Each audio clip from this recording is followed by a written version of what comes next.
जा हमारे गाँव में तो पूरा रोड बने थे। रुक फोन लगावे दे बुझिया भी वो का कहेला।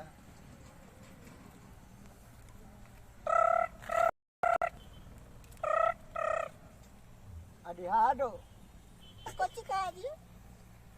अरे बाप कितना दिन के बाद तू हुआ जे याद कैसे गे कैसे हाल चाल ठीक है गे? हाँ तो ठीक है। इधर पूरा रोड पे के बाबू बनवावत थे। अरे बिटू बाबू रोड बनवावत हथिन। अरे बाप तो पूरा तरक्की के थी। तुम खर देखा नहीं बापो हटी से जिंदा में के थिया पुल बनवे थी गे। तो अभी बिटू बाबू रोड बनवावत हथिन। अभी जितना जे वोट पड़ता उन्हें सुन खरे में वोट देवे के हौ अब कह देव ठीक हौ। हाँ तो देवे ना उन खरम वोट उन खरा कह दीजिए ना कि फोन लगा के हमारे घर जो तरह से प्लास्टर करवा देते थे।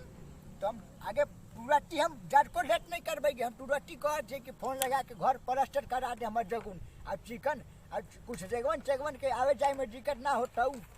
अब आएंगे छौड़ा पढ़त हो कि दीवाना हो पूजवा के पीछे हमारे तो लागत हो। नहीं जी पढ़ा था तो उन सब तो ठीक है तुम।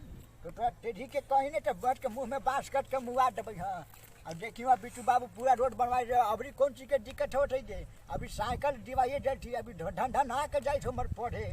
बताओ तो अब कहीं जल्दी सुन रहा पास करते तो वो शादी ब्याह के एग्जाम हम करत थी। अब तू बूढ़ पुरानिया अब हम हो गए तो क्या करवा हमरो मोह लगे बड़ बिगड़ वगे। हाँ तो ठीक बात हो।